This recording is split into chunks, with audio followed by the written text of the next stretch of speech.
Don't be scared of Trump. Get you something. Can say your mind about Trump. Get something. We are a sovereign nation. But get something. How sincere are they? Are they truly fighting for a group of people marginalized? Is it today that we have been calling for marginalized people? Did the US not rescue their own team in Borno? Right after the Chibok girls were kidnapped, they came into this country without the right permission, went in, lifted their people and went out. The best thing now is for Nigeria to warn the president of America and tell him to retract his threats. You cannot ignore the fact that there is Nigerian government complicity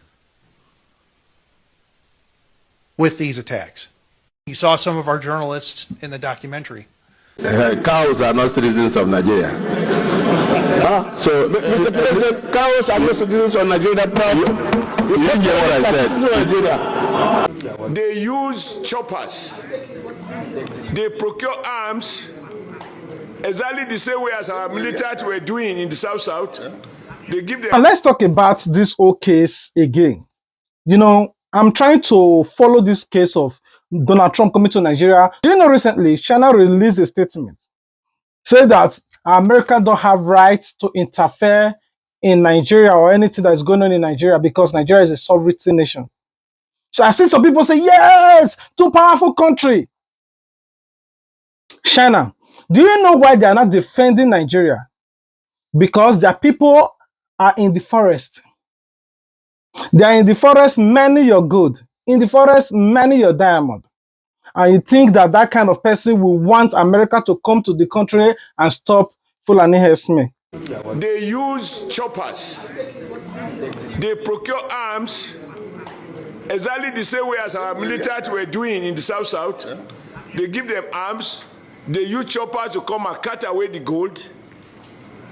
And they take them out of this country and make billions of US dollars. And the federal government is not doing what it should be doing. I took this letter to the former president when I was national chairman of APC. And I said, call the general to give you more brief.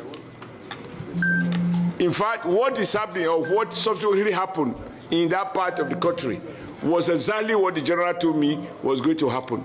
Because these guys have been weaponized by the illegal big men who deploy them, secure territories, and the weapon is meant to protect the Chinese and other foreigners who they actually employ to carry out the mining. And on occasion, they use the same weapon to carry out banditry, kidnapping, and all of the terrible things that are going on.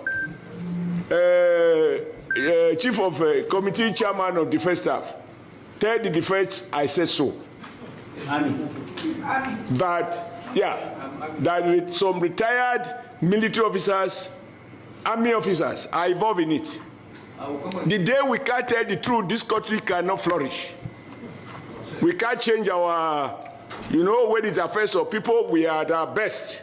We talk strong. Some other people appear to be above the law. That is what is going on with solid mineral. It is not that we don't know where it is. We have a whole survey of where we have what across the length and breadth of Nigeria.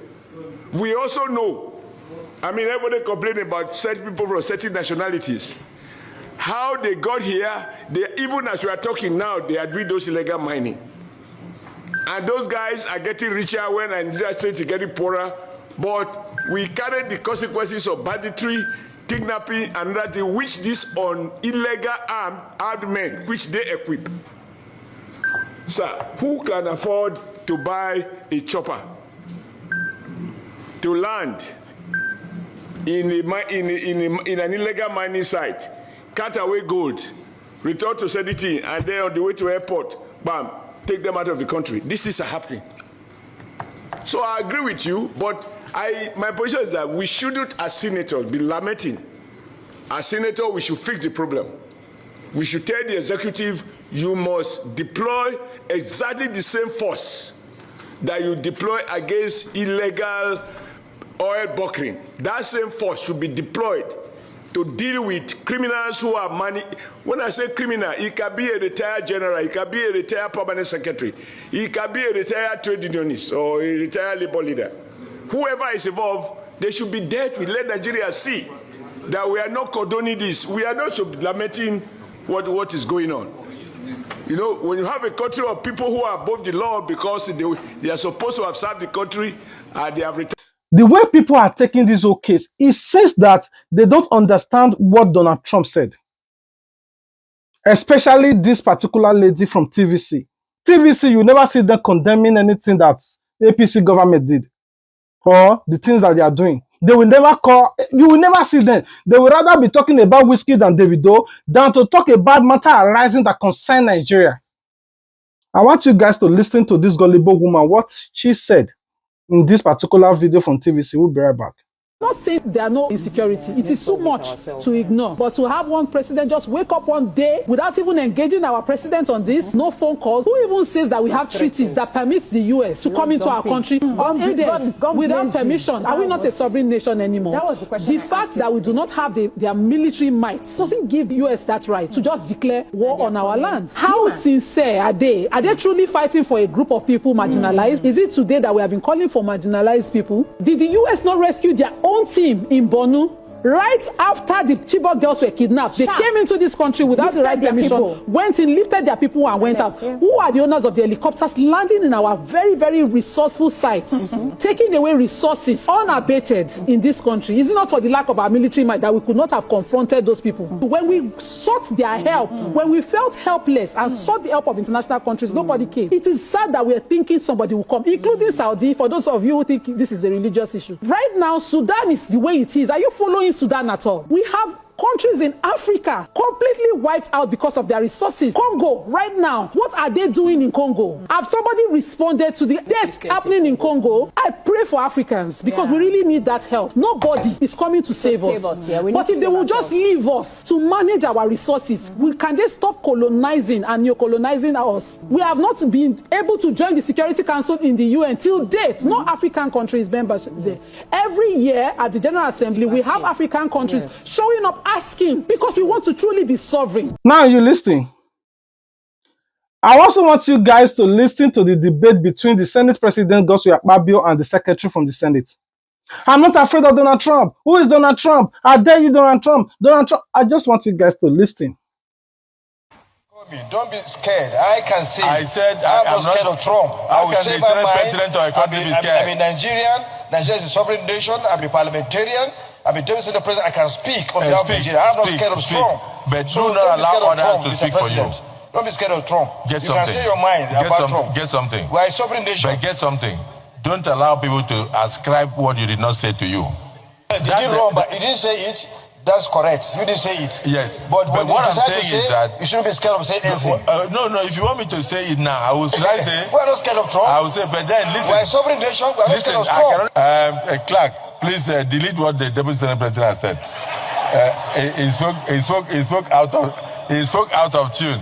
You are not hearing what I'm saying. I'm saying this time the Senate President of Nigeria did not answer President Trump, and that the quotation is meant to cause diplomatic row. It is the presidency that will. Now, you're also listening. I have a reason why I'm compiling on this video. Now, I also want you guys to listen to what Sheikh Gumi is saying in this particular video. The best thing now is for Nigeria to warn the president of America and tell him to retract his threat, because it's a direct threat, even ordering the Pentagon to be ready to attack Nigeria for what? Nigeria should, the president should retract such, or else we sever our relationship with America. There are a lot of Christians who have known that the narrative is wrong. It's a representation of reality on ground. Many Christians know that. So Nigeria should reciprocate whatever the tune of Trump's allegations are, because he did it not in a diplomatic way. Automatically now, Nigeria is a sovereign nation that Americans don't have right to interfere. A sovereign nation that cannot feed its people, but you always run to America to borrow money. You always run to other sovereign nations to go and borrow money. Go to Germany, go to China, go to Russia. You want to borrow money. Now, I want you guys to watch this particular video of this American person and what he said in this video. You cannot ignore the fact that there is Nigerian government complicity with these attacks. You saw some of our journalists in the documentary.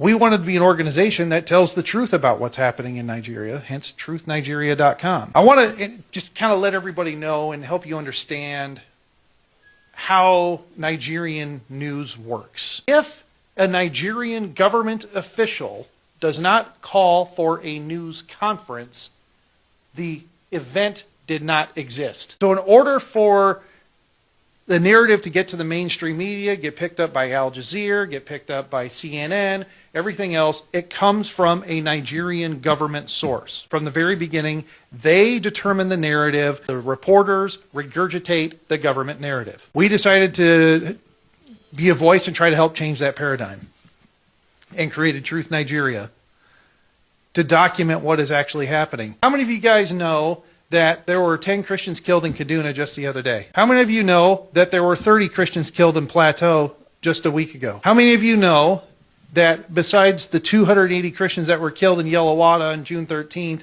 we are now about over 500 Christians that have been killed total since Yellowwater? No one knows. The media is not reporting it. Well, that's why we formed Truth Nigeria, to talk about what is going on. But also, what we pointed out in the documentary that I'd like everybody to realize is that Truth Nigeria had information that the attack on Yellowwater was going to occur 3 weeks before the attack happened. Now, when we get a terror alert, we find information, we know attacks are going to occur, our method is we issue a terror alert on our website, truthnigeria.com, but we also immediately call the local authorities. We notify the Nigerian military, the DSS, the Nigerian government, to let them know this is what we found out, this is our intelligence. Now, a day before the attack,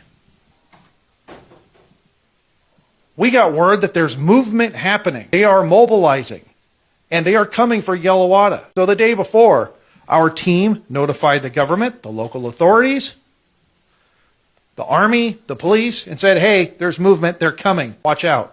What happened? Absolutely nothing. The government stood by and did nothing with advance warning multiple times. In fact, there's a military fob with soldiers that was less than a kilometer away while the attacks were going on, shooting warning shots in the air, but did not engage the terrorists. The amount of pressure that is on Tinubu right now, if Tinubu have taken his course, I see no reason why all these basketballs will be happening. You listen to what he said. They said, the only time you see Nigerian news get out of the country is when they organize press conference. I don't see any reason why Tinubu will want to organize press conference and say, we have seriously insecurity or security issues in Nigeria. Let's look for a way to deal with it. During campaign, he make it obvious to say that the only thing he wants to do for Nigeria is to recruit more military to make sure that they combat this insurgency. This was part of his political campaign. But immediately he gets into office, there will be massacre.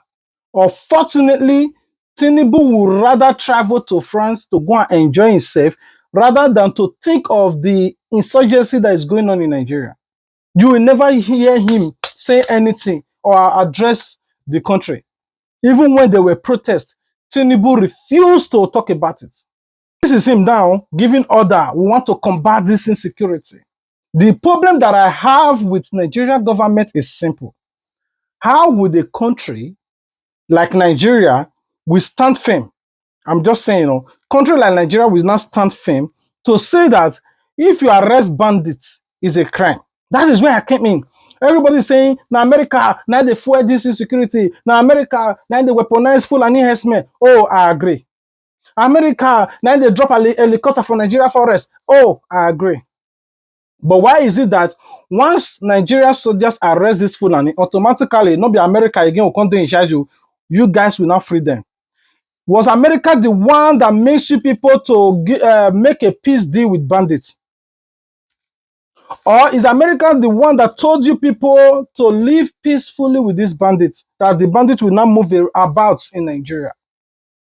Or maybe it's American that makes Buhari government to say these are repented Boko Haram, that they want to free them back to the society. Maybe I'm getting it wrong. Maybe it's an American that tells Fulani cattle to go to the people's farm, that once you arrest Fulani or fight with them, defend yourself, the soldiers will not come and make sure that they finish you or arrest you for defending yourself in your own farm, using their own livestock to eat your own crops. Maybe I'm not getting it right. Maybe it's American that they are the one make sure that the Fulani herdsmen in Nigeria is untouched, that they don't sleep say. Maybe I'm getting it wrong. Maybe America are the one ruling or in controls in Aso Rock. Did you guys not watch the debate?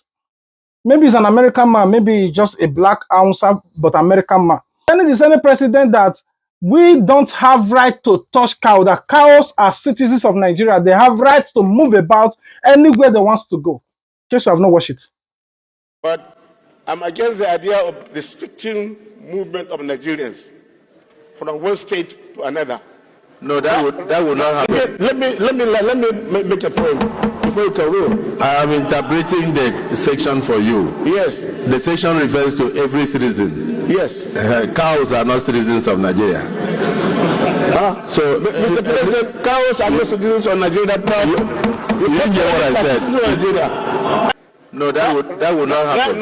Right now, citizens of Nigeria are allowed to move from one state to another without any hindrance whatsoever. Senator Aliru, are you arguing with me? No. I said cows are not citizens. The section you are referring to is talking about citizens of Nigeria. It affects everywhere in Nigeria. Yes. Nobody can restrict pastoralists movement. Citizens of Nigeria, they can move to north central, northwest, northeast, south, without what you just noticed something. Yes, and cows are not citizens of Nigeria. Cows can come in from Niger, they can come in from Chad, anywhere. But cows are not citizens. So your point of order is noted, but rejected. People just cut out a short narrative. I don't know why people are lamenting. Donald Trump only said, if I come to Nigeria, I'm coming to wipe out Fulani herdsmen. I'm not saying the Fulani people, the herdsmen, I mean the Fulani terrorists, the Boko Haram, the Al-Qaedas, the jihadists. These are the things that he said that he's coming to fight against in Nigeria. Automatically, they switch the narrative, he's coming to fight the Muslim. But that wasn't his statement. Now, if really we want this insurgency to stop, are we not supposed to say, let's work hand in hand? America, you are fully welcome, but we must work hand in hand with the Nigerian military, Nigerian armed forces, so that we combat this issue together. No, they don't want them to touch this Fulani. They are, oh, he's coming to my house. So, no, America don't come. Oh. Some are saying he's coming to take our resources. If truly they want it to stop, why can't they just say, okay, come? But we must work hand in hand to make sure that we eradicate and wipe these people out. I've been asking one question. Why is it that Fulani herdsmen will come to town, by people, government will not make a statement? But if you retaliate and defend yourself, the whole news, you defend yourself against Fulani. It's against Nigeria law. It's against Nigerian military law. If you do that, it's a big problem. Have you ever imagined for once in your life that all this that is happening is a Christian that are doing it? That all this group, now Christian, I carry gun like this. They go everywhere. Either they are buying Christians, they are buying Muslims, or they are people from Southeast. They are the one going to Muslim and going to everywhere, church and bombing everything. Think anybody from the North would tolerate it? No. Anyway, I rest my case here.